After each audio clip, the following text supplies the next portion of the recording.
is Jade Denson, and I'll be one of your MCs for today's session. So I'm currently the senior manager of the Tech Talent Program team here at Target, and I'm so lucky that I get to help software engineers grow and develop in their careers every single day. One fun fact about me and my family were actually on a reality TV show that was hosted on Oprah's network.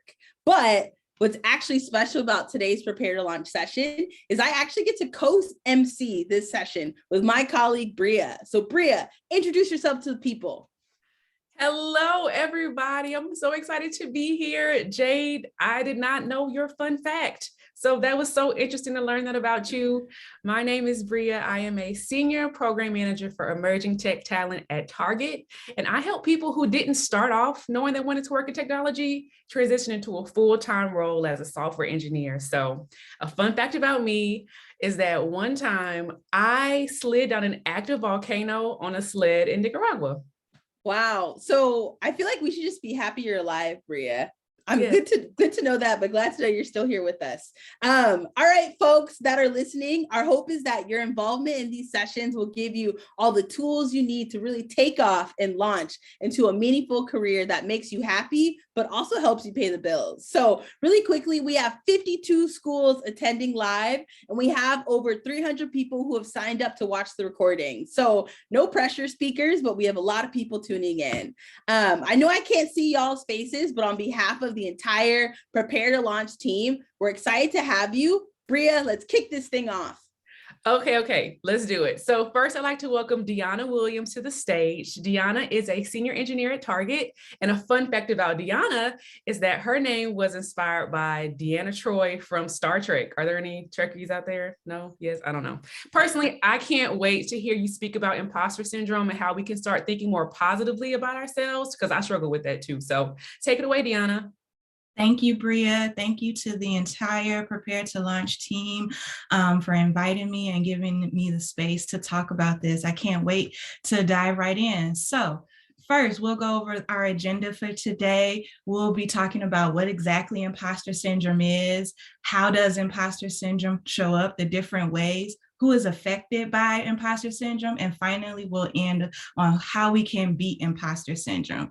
So let's go on to the next slide.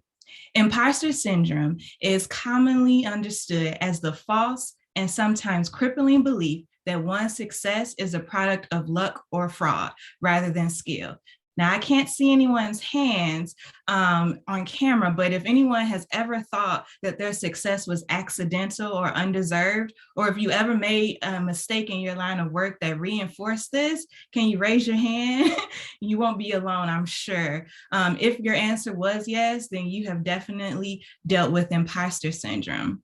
Research shows that 70% of people have or will deal with imposter syndrome at some point in their life. And I mean everybody.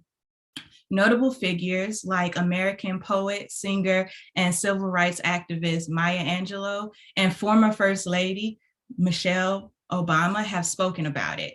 Maya Angelou once said, "I have written 11 books, but each time I think, uh-oh, they're going to find me out. I've run a game on everybody and they're going to find me out." And this is a person that's wrote 11 books.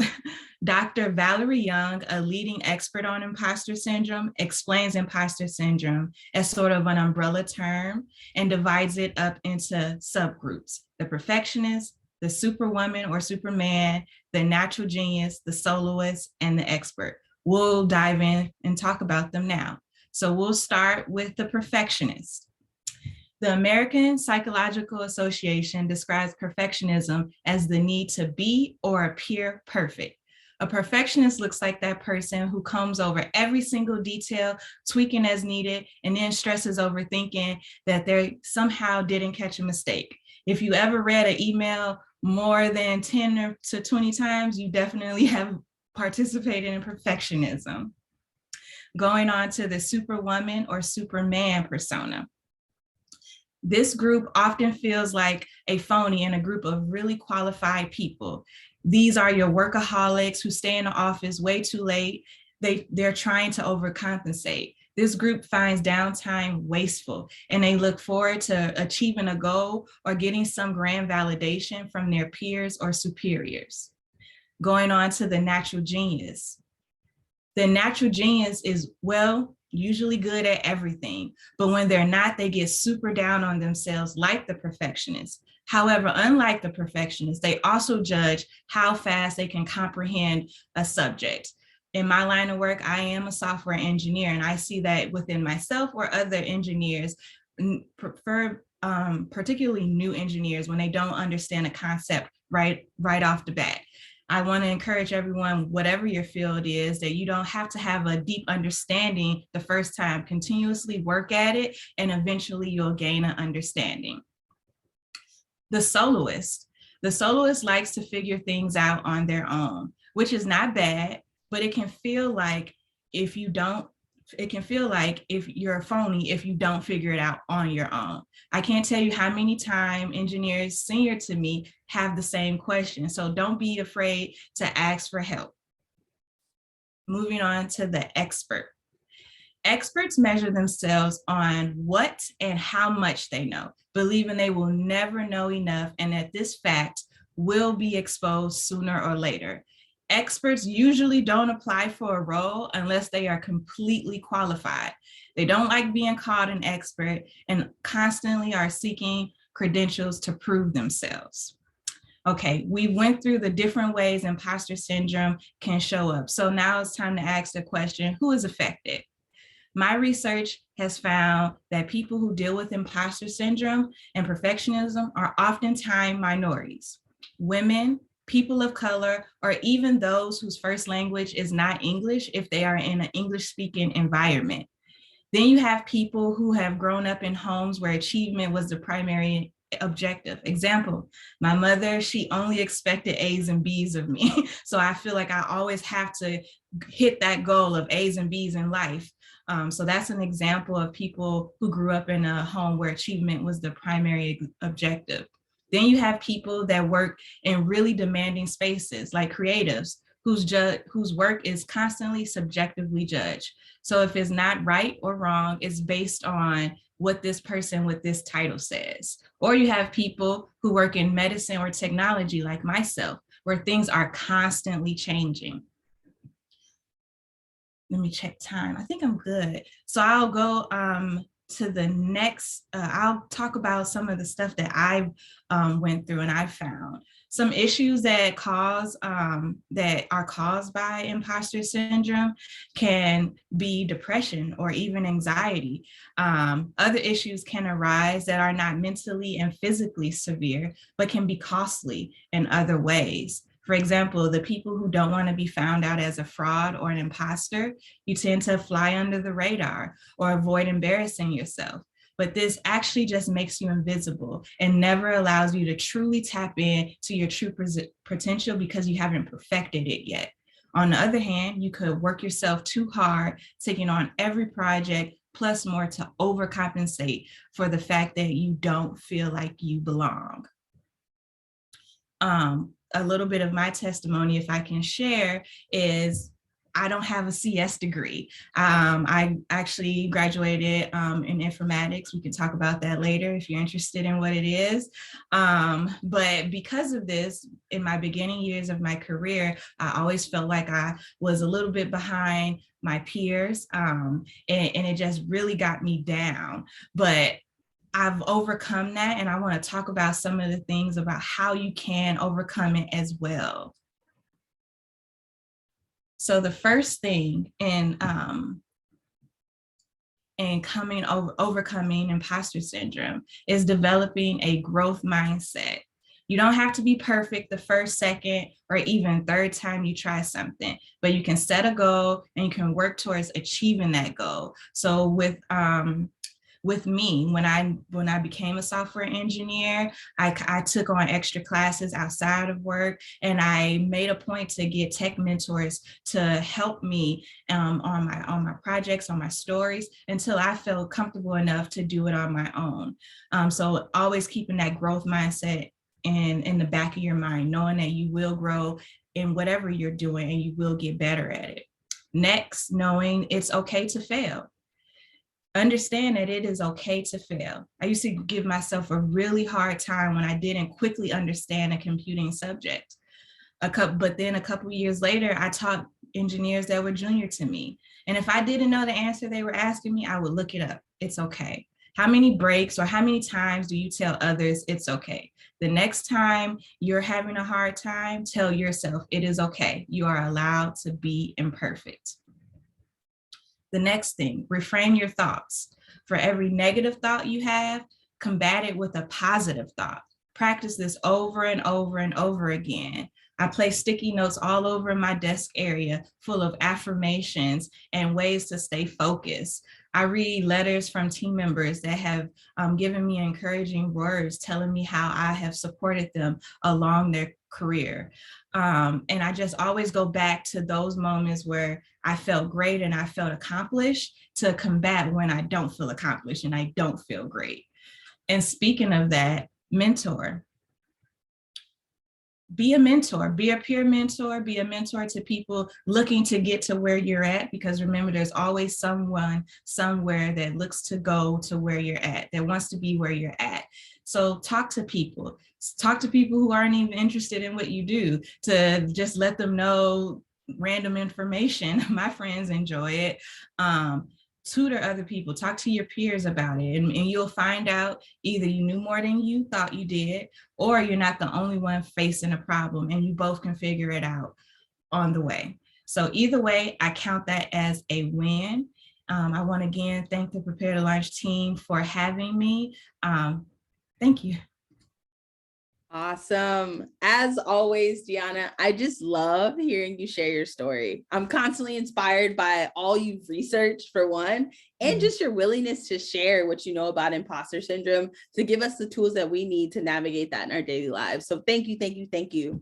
Thank you. All right. Oh, have a good one, Deona. Next up, we have Kevin from LinkedIn talking about how to be thoughtful about your online presence. This is definitely something that we all should pay close attention to, since we all spend a ton of time doing social media. So Kevin, really quickly, a fun fact about him, he actually holds the record for the most points scored in a single quarter for his high school in basketball. So it was 24 points in the third quarter his senior year. However, he wanted to make it very clear he's now retired. Kevin, I can relate to that. Now I just referee. I'm too old to play full-on basketball games, so totally relate to that. Excited to have you share your insights with the Prepare to Launch crew. Go ahead and take it away. Yeah, hello everyone. I am definitely retired, so maybe I'll play everyone in a game of horse if I catch you on the court. But yeah, my name is Kevin Ahern. I use he, him pronouns, and I work at LinkedIn, and excited to spend the next 15 minutes or so really just making sure everyone is highlighting their online presence and understands how they can leverage LinkedIn to really improve your real estate online and connect with others, look for jobs, and from that perspective. So I want everyone just to, feel free to, ask questions if you can. And I'm gonna share my screen in just a minute. So bear with me while I just got this up and running. Okay. Just confirming we can see the screen okay, right? Yes, we can. All right, perfect. Okay, so we're gonna just go over a few different aspects, and I want to start with what is LinkedIn, right? Some of us have heard of it. We don't really know what it is. Some of us may have a LinkedIn and really active, but just kind of looking at donuts as an example. I love donuts.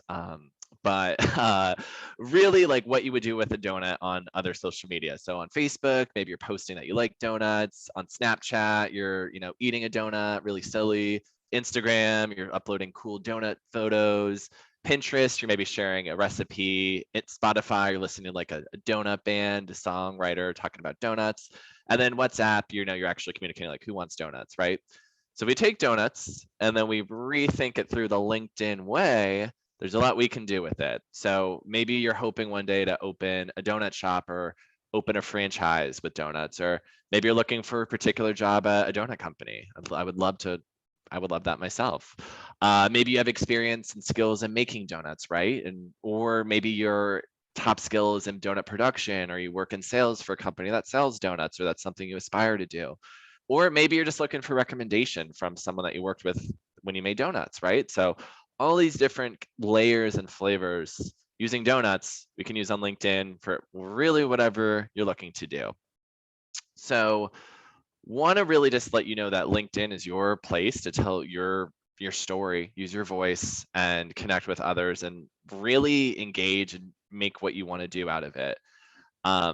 Sometimes it's also what I kind of consider LinkedIn like it's your free living, breathing resume, and it evolves over time.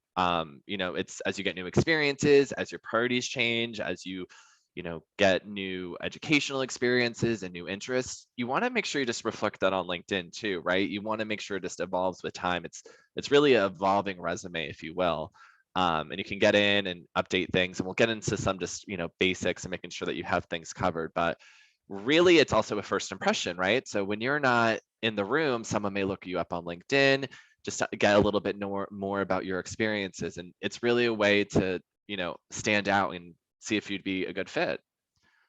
So want to just kind of think through, like, when you come on LinkedIn, who you would trust with your career. I'm actually gonna move to the next slide, because I think this is a really good case in point of, you know, someone, you know, making a profile the first time, right? On the left, like you have Alex, you know, this is a sample profile, right? I'm not putting Alex on blast. This person doesn't exist. But Alex in this case, like, doesn't have a photo. You know, the experiences that Alex is sharing are not necessarily the biggest opportunity. I really don't know Alex, right? So if I'm thinking of like, do I want Alex to be, you know, a coworker of mine? Would I be interested in, you know, potentially wanting to have a conversation with Alex? I'm not sure, right? I really don't know who Alex is. But if I think of Karina, you know, in a similar situation, you know, she's, you know, has a photo, she has a summary, like sharing what she's excited about. You know, she's a recruiter, so in this case, she's sharing a little bit about like why she likes working at her company, right? So if I got a message from these two people saying, "Hey, Kev, like, want to connect? Like, what's it like to work at LinkedIn?" I'm more drawn to Karina just because I feel like I get to know what her experiences are. I can kind of understand what she's looking to achieve, where she's working, where her interests lie, right? And she's really telling her story with her brand that's authentic to her, right? So I recommend, like, there's no, by no means, like, do you need to copy what Karina's doing by any means, like, you know, your own flavor, your own style, but really it's a place to show who you are, right? Professionally, and it's your brand. So I want to just go through some, you know, areas in terms of getting your profile presence up and running, right? So the first thing is add a photo, right? So you'll see just some data points here. You're 9 times more likely to get connection request, 36 times more likely to be messaged on the platform. So something as you're launching your career and thinking through, you know, you're going to want to just, you know, continuously have that photo, and, you know, it'd be something you'd want to wear to the job of your dreams. So, you know, it doesn't need to be necessarily go out and get headshots by any means. iPhones, Android photos, whatever you have, the mobile photos are very powerful cameras now. So, you know, just losing that, you know, sometimes if you're at a wedding, people look, you know, you're dressed up, you can sometimes, you know, crop it out that way. But yeah, just choosing something, keeping it simple, keep it professional. You just want to show who you are, right? So putting a face to your name on the network. You know, adding your industry. Some, you may have an industry in a certain area, or you may be interested in a certain area. So like if I was interested in going and becoming a software engineer, I'd recommend putting your industry as computer software, right? So kind of mapping where you would maybe want to be interested in, and you can always go in and change this too, right? Nothing is permanent on LinkedIn. You can always evolve and change things on your profile as you change your interest, you know, change what you're studying and change your, you know, get more experiences, right? The next, and I think it's really important, is the summary, because this is really that ability to kind of create your elevator pitch on the network. We looked at Karina's profile. She really, you know, showed how much she cared about recruiting people and her years of experiences, and even baked in some hobbies that she's interested in. So I think of like your career accomplishments, or like your school accomplishments, or just what you want to get out of your career, and keeping it pretty, you know, 40 plus words, and thinking about why a client or a company can trust you and value your business, or what you would bring to the table. So just thinking through like 3 questions that I recommend. If you can answer these, I think you have your elevator pitch ready, and I think you can pull that in a number 1 job interviews, right? But also, more importantly, on your LinkedIn, or I guess they're equal weight, right? You wanna do well in both. But, you know, what gets you out of bed in the morning? You know, are you motivated by, you know, doing good work, you know, being on winning teams, you know, quality, delivering, you know, high value service, right? Do you like to learn? Do you like to read? You're always challenging yourself, right? I love the growth mindset, right? That we talked about. I was listening and I'm like, that's great. Like that's such a great mindset. Maybe that's something that you aspire to continue and challenge yourself with. What do you love working at your company? So if you have a job, you can feel like I really like, working with people, talking with people. If you're, looking for work or maybe more in a volunteer role, like what do you like about that? Or, if you're leading, if you're doing sports, I did basketball. I loved, getting to work with my teammates. I loved obviously to score sometimes, that's always nice. But, I loved winning. I loved just that team element. I liked working hard. I liked results, right? So and then what can people expect when you work with them? Are you, a good communicator? Are you, really good with data and analytics? Are you very motivated? Like things that you're just going to want to make sure you cover in your summary. So one is areas like your work experience, right? And depending where you are in your career, you may have work experience, you may not. And that's totally fine because work experience to me and on LinkedIn is whatever you've done, right? So maybe it's you've had a formal role at a company or a position, or if you're a camp counselor, but additionally like volunteer experiences, or maybe you have a role as like a certain function, or you're leading a club or leading an organization, right? Those are work experiences and you can put them on LinkedIn as work experiences. I had certain points in my career I had that I was involved with certain organizations, and I was in a treasury role, or I was like a secretary within this org, right? So things evolved, right? Like at one point that was on my LinkedIn as my work experience, and then I continued my career, and then I got more different type of roles, and I kind of changed a few out and ironed it out, right? So highlight what you want to be recognized for. This is a place for you to take credit for all the great work that you're doing. If you led a club and you manage X amount of colleagues, if hey, I do sales and I've always brought in a lot of money, or I've handled all these different marketing email campaigns, whatever it may be, big or small, anywhere that you can take credit and kind of create what you actually do is going to be powerful. I really like LinkedIn as well because you can show examples of your work. So if you have, photography that you want to show, or if you have presentations, or if you created a visual, you can also upload that into your LinkedIn profile. So that way, if someone comes across it, they're able to just see it, right? In the Karina's example, she had like some company photos and things like that that she wanted to highlight. But, that's something as if you're part of an organization you're working with or a volunteer, maybe you're including information there. Or maybe it's like, hey, a team event that we did, part of this organization or a group. Or if you're just working on something, like a lot of people within, design really like to show off like, hey, I created these really cool visuals on a computer, or even in person, right? Like, 3D printing. Someone I just saw their profile, and they have all these really cool little succulent plant holders, right? So things that you can show and display on your LinkedIn is something to always make sure that you're thinking through. Again, I mentioned the volunteer experience, which it can be used on the work section, but I also, just think through like, wanted to like re-highlight this because, are you involved with a church organization, things like that. So wanted to also, double down on that. If you're, going to school or, high school, or if you're thinking about, getting a certification, like there's so many alum groups that you can be a part of.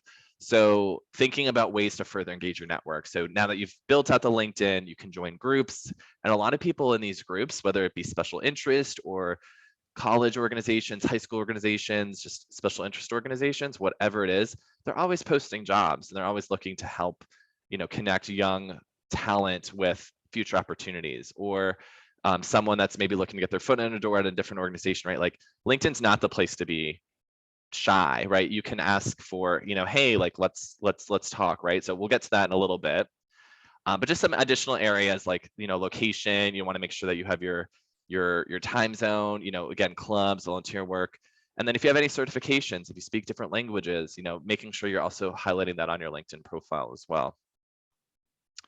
There's a certain section on LinkedIn. We have like over, I think, 3,000 different skills on LinkedIn. So you can list those. You can actually, pick which ones that you're growing, that you're interested in. You can also endorse others.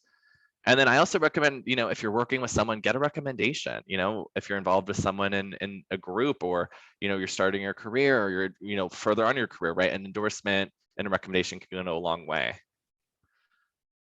Want to just also share a little bit about posting on LinkedIn.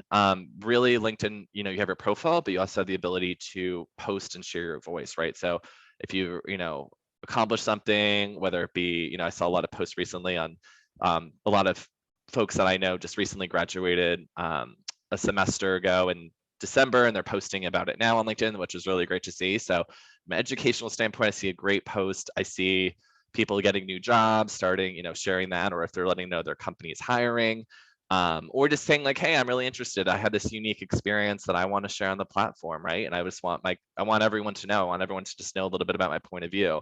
You can see just the increase in conversations on LinkedIn that people are sharing with their network. And so it's just a really good place, you know, sharing updates. And some just best practices when you do share is that, you know, being authentic, you want it to be your true voice. I always recommend post frequently too. Like if you post on Instagram, you're not going to get 1 million followers overnight, right? So it's going to be something that you have to continuously do. You know, maybe do it once a week, once a month, once a quarter, whatever it may be, whatever feels right for you. You know, sharing your point of view, letting others come into the conversation, including photos is obviously really great, right? Like if they respond to it, they can get the visual. And then create an opportunity for others, right? So maybe you're asking a comment. And I also recommend like comment on others, like others' content that's going out there. That way, when you post, you're also going to get a little bit of love as well. Just some additional areas I recommend is like follow companies that you love or maybe are really interested in, because your LinkedIn can then become like a personalized Wall Street Journal. So when companies post updates, you'll get to know them a little bit more closely. You'll get to kind of understand their product, what benefits they may be having, just what's going on. So I always recommend like your LinkedIn can really be your personalized free Wall Street Journal, right? As well as, you know, choosing influencers. So I follow Ariel Huffington, for instance. I always like the content she posts. So it's a way of I'm getting company news, people that I find inspiration from that end.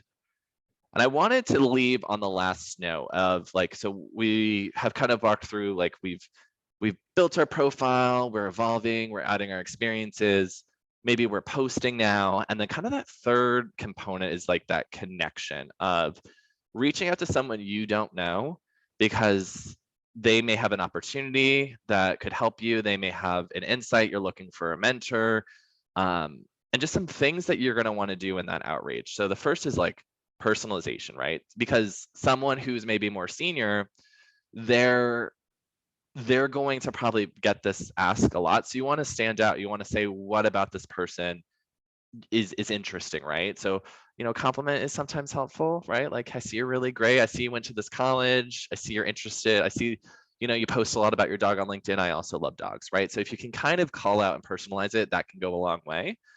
I always recommend a clear call to action, right? So in this case, this example, someone saying, hey, are you free this time, this day? Just make it easy for the person to say yes to, right? Like, so they know exactly if they commit, what the conversation would look like. Commonalities, right? Like, again, I mentioned like maybe it's dogs, maybe it's we both live in this region, we both have a similar connection. I see that we both have this interest, right? So calling that out is so important. And then message length can sometimes be an impact as well, like keeping it short and sweet, right? A lot of times people are almost like using LinkedIn messaging as like a text. So if you make it too long, it can almost be overwhelming to someone. So those are just some different attributes as you're connecting, building your career, asking people for referrals or just, hey, let's connect. I would love for you to hear a little bit more about your experience at this company, this role, and go from there.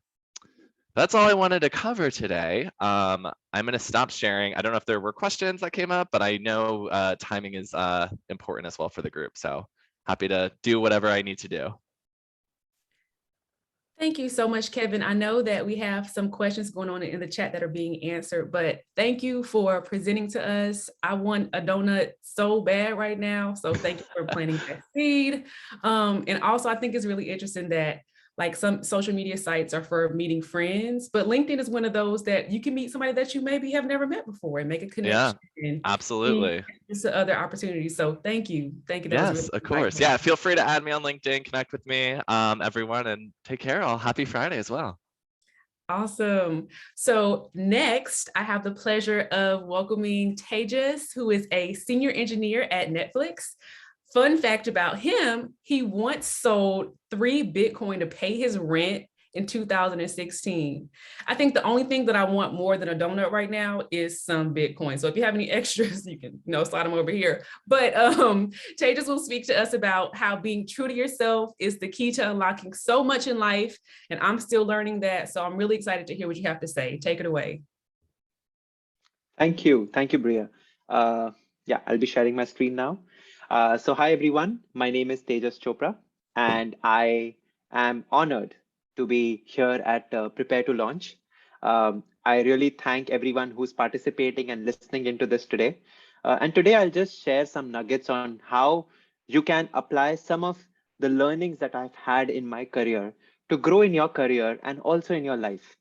I really wish that someone had told me some of these things that I have experienced over my career. But I'm here to like help you. And this is by no means an exhaustive list. I don't intend it to be a prescriptive list. It is just some of the things that I've experienced personally. A bit about me, I am at Netflix, and many of you know Netflix because of the movies that we stream. But there is another component to Netflix where we make movies, and I focus on building engineering tools or infrastructure to help artists work on movies and build and make better movies to delight our customers. Along with that, I'm also a keynote speaker. I talk on distributed systems, on cloud, on blockchain that everyone seems to get excited about these days. Um, Along with Netflix, I've also worked in other companies in my career. They include Apple, Samsung, Datrium, Box, Cadence, a bunch of them actually. Now let me dive a bit deeper. Uh, so I grew up in India. I was an extremely introvert person. Uh, did not have a lot of friends growing up and was always interested by books.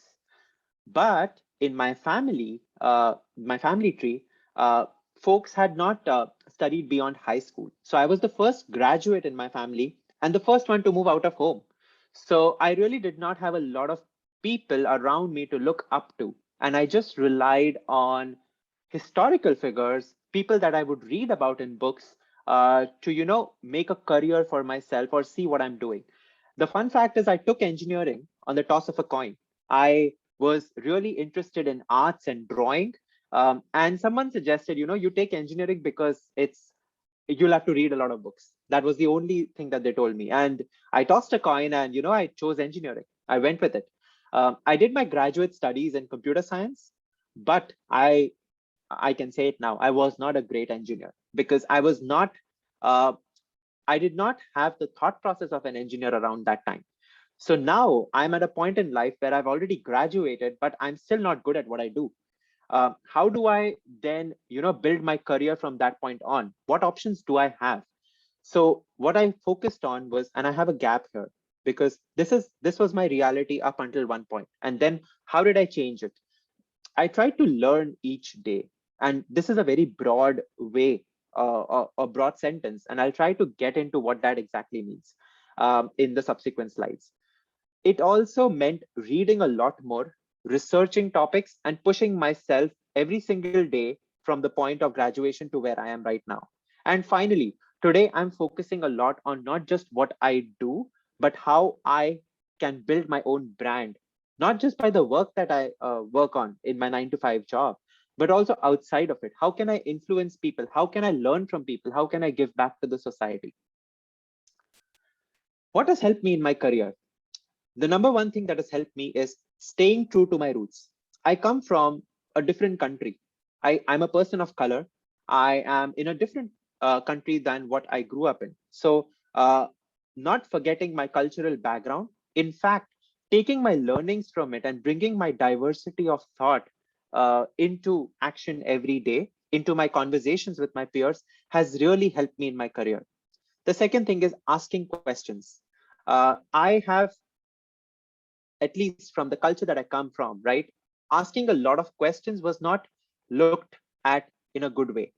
But after coming to the US, I have started focusing on asking a lot of questions to people. And people actually are very helpful. Like they will answer your questions, they will listen to it, and they'll provide their point of view. And I have really had folks give me very like involved answers to it, and that has really helped my clarity in a lot of situations. The other important part is failing, and that was very critical. I have failed in a lot of places in my career, and it was really bad when I was going through it. But in hindsight, there were such amazing learnings that I got from those failures It was a piece of code not working or some deadlines that were missed. It helped me become more rigorous as an engineer and avoid those pitfalls as I grew. Listening. So this is very different than hearing. And listening has helped me not just understand what the person is saying, but also try to connect the dots from what they are saying to what I'm going to do, and how I can join seemingly disconnected ideas together. The other thing that I've really done is I read every single day. I read articles online and I find time to do it. I know it's a busy schedule and we are in the midst of a pandemic, and there's always studies, work, classes, all of that is going on. But taking out some time to read anything is very, very critical to your growth. In my case, I used to read in the train when I used to travel to work. I used to read, I used to listen to podcasts when I was driving the car. And every day I would obsess about a new topic. One fine day I was like, let me just learn about non-fungible tokens. And nowadays, NFTs are it's a pretty, what should I say, in easy terms. It's a very happening topic at this point, and many people are just rushing to create their own non-fungible tokens online. So I just went one day, one weekend, and I just read about it. And now I actually talk about it in conferences. So reading really opens your mind to a lot of things. And I'll get into this in my presentation as well. Being obsessed and passionate about a subject. It could be any subject. It could be arts, it could be soccer, it could be culture, history, museums. But being passionate about it will help you bring your best self to work. Putting myself out there.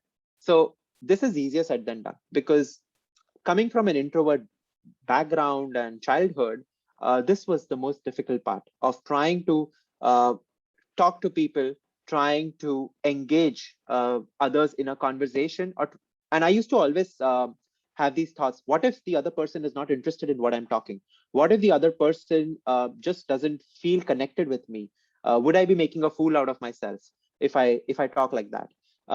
But all of those thoughts were put to rest when I started putting myself out there. I started laying bare my thoughts as I'm doing right now. And I can tell you this, all of this that I'm talking about is not prepared. It's just like impromptu right now. So putting myself out there helped people empathize with me and helped me understand their point of view, and also share topics of conversation that otherwise I wouldn't have done before. Deona actually talked a lot on removing imposter syndrome today. So I don't think I'll be adding a lot to it, but imposter syndrome is a reality. You will always feel out of place, and that is good, because if you're the smartest person in the room, you are not in the right room. You have to be around people that are much smarter than you in some aspect. And I was reading a book that said that you are an average of the 5 closest people that you spend your time with. And as you grow in life, those people change, your 5 closest people, right? And so you change. So what is important is to choose the right 5 people around you at any point in time. Work is such an important aspect of our lives. So if you want to work at a place where you are surrounded by people that are much better than you, then you will inherently become better as you move along. And you can apply this to your own life as well. Look around you, look at your friends, look at your colleagues, look at people that you spend time with. How are they adding value to you? And how are you adding value to them? So this is a very good way of not having or dialing your imposter syndrome down. Learn to connect dots. So Steve Jobs became Steve Jobs not because he was very smart at what he did, but because he learned how to connect dots. He said that he actually walked into a class of calligraphy by mistake. He learned calligraphy there in that class, and he used it to design the first MacBook. So you can now imagine that he learned calligraphy and he designed a computer, and he just connected those dots. It'll really help you. And look at examples around us like Mark Zuckerberg or Elon Musk, or all the folks that are at the brink of success right now in their careers. They are good at connecting dots. They are good at applying disconnected ideas, disjointed ideas together. Learn to engage with people on a one-on-one basis. Every one of us has a human aspect to our lives. When you engage with people on a one-on-one basis, you actually can empathize with them. You can have a stronger connection and a stronger bond with them. So whenever you find yourself at a place where you are feeling imposter syndrome because you're new, have one-on-one connects with people. Try to talk to them about their backgrounds, about where they live, about what excites them, and see if you can find a common ground. Read, ask questions, leave comments. So whenever you join a new company, there are a lot of documents that are shared with you. And you can actually read those documents and it'll be very overwhelming. But a good thing that I found to remove my imposter syndrome is to ask questions to the person that wrote the document, leaving comments there, trying to get some more clarity. And again, reading a lot of documents and trying to connect them comes back to connecting the dots. For the first few months at a new place, be a good listener. I think it took me around 3 months at Netflix to understand exactly what's going on. Because when you enter a new organization, it's like you're drinking from a fire hose. It can be very overwhelming and you are trying to still find your footing there. But just listen to what people are saying. Just listen to not just what people are saying, but what the customers are saying or what your product is saying. And this will require, it's more of an art than a science. So I think you have to iterate and learn how to get to that point. Start documenting your learnings. This is very important.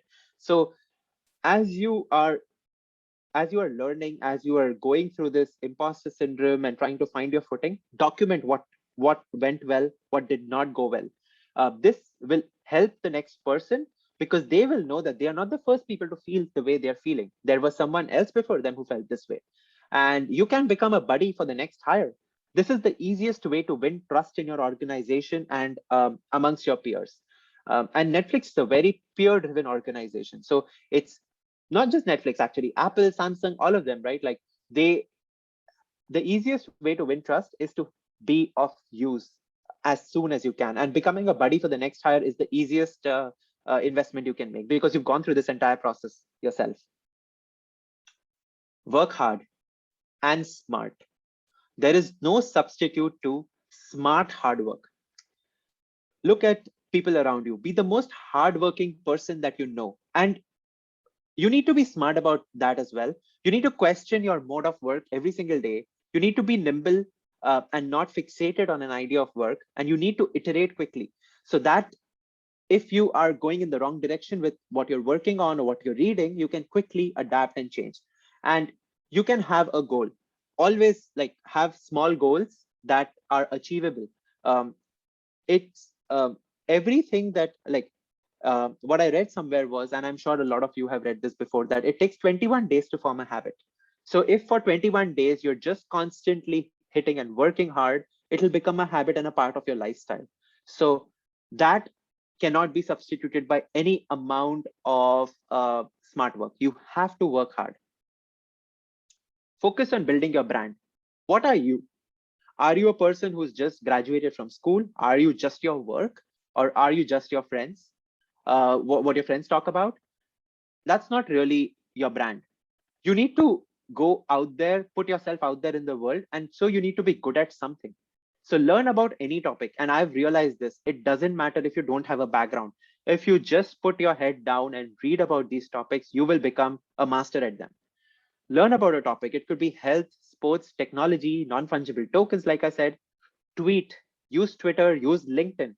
These are great platforms to share your ideas and to connect with like-minded people.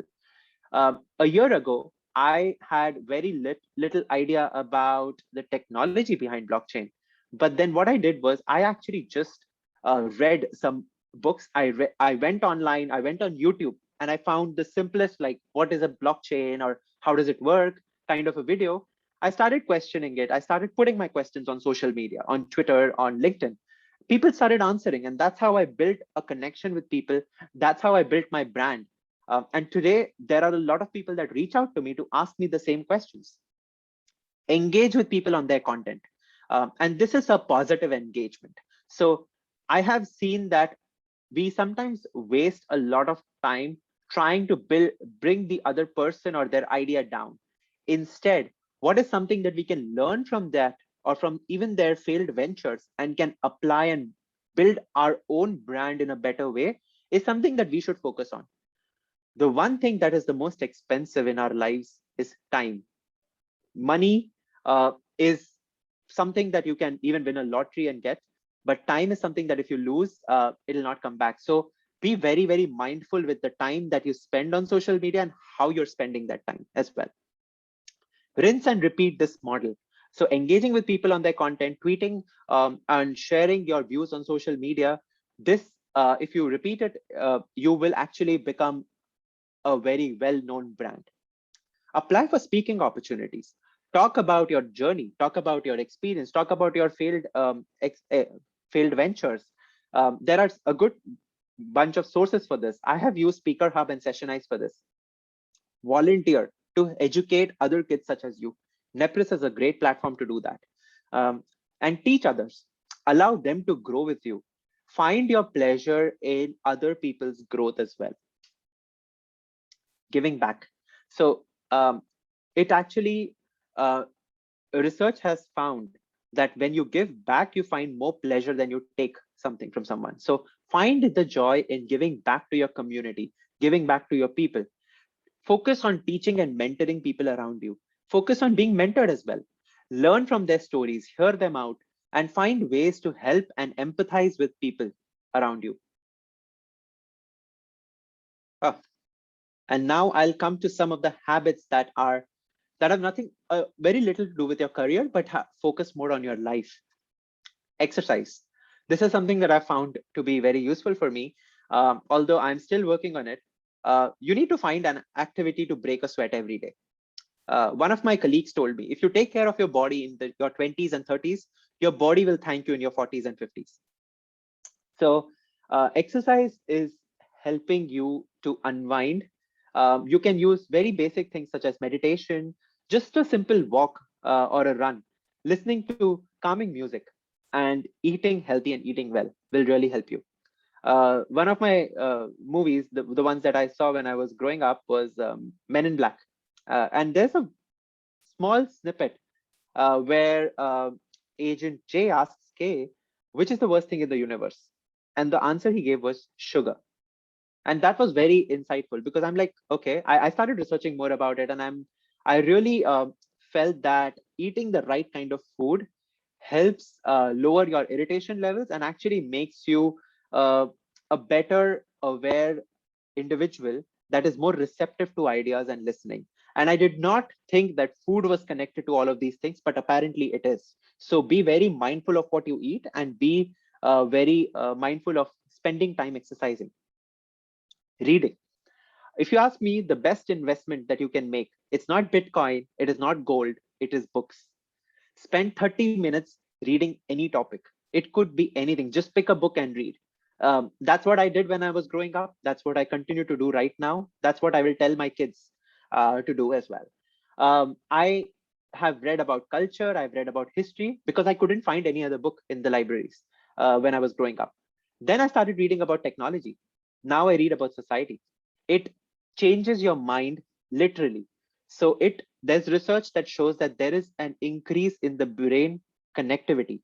Your somatosensory cortex, the part of the brain that responds to physical sensations like movement and pain, gets enhanced when you read.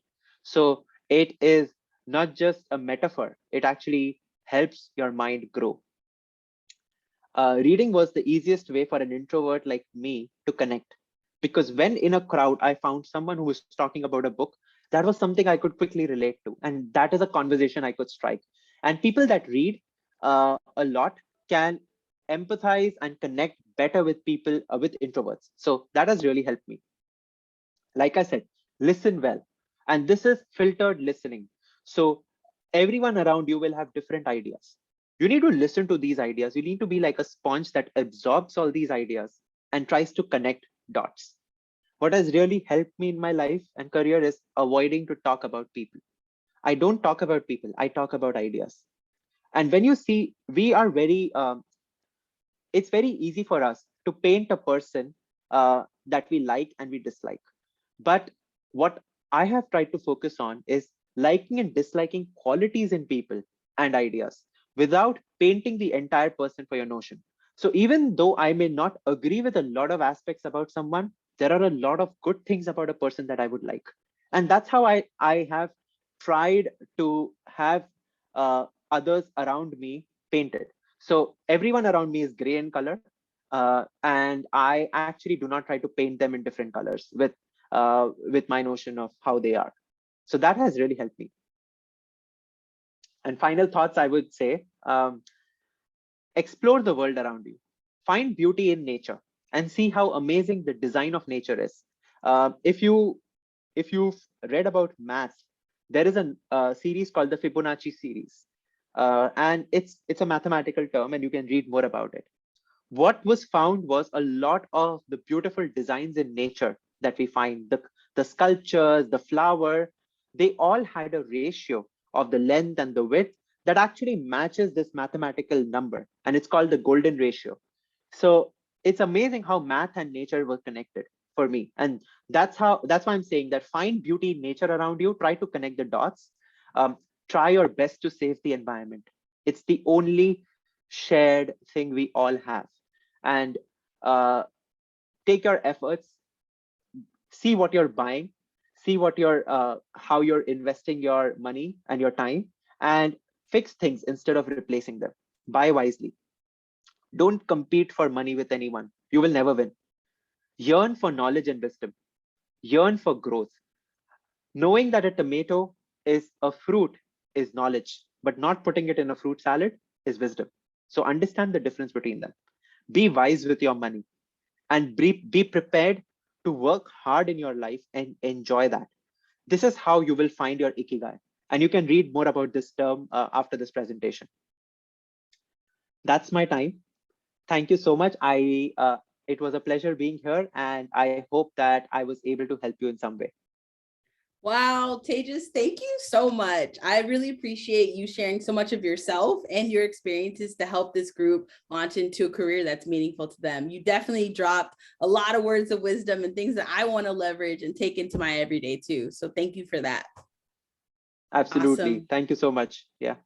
So let's just recap really quickly. What did we learn today? We talked about how to navigate imposter syndrome. We talked about what you should consider when building out your online presence. And we wrapped up today's session with a conversation about how to grow your career in a way that's authentic to you. And I don't know about you all, but the discussion has me so excited to see the other speakers that we have lined up to have for Prepare to Launch for the rest of the year. So my ask to you, please come back next time. We want to continue to share tips and tricks with you and give you a chance to meet with other passionate leaders. So on behalf of our Prepare to Launch team, thank you for coming, and we hope to see you next month. Also, have an awesome weekend. And before you leave, we have a QR code that's going to be dropped into the chat. Look at the QR code, pull it up, and there's a survey for you to give us feedback about how today's session was. So we want to hear from you. Please fill out that survey and give us feedback. Again, thank you so much, and we will see you next time. Bye, everybody. Have a good weekend.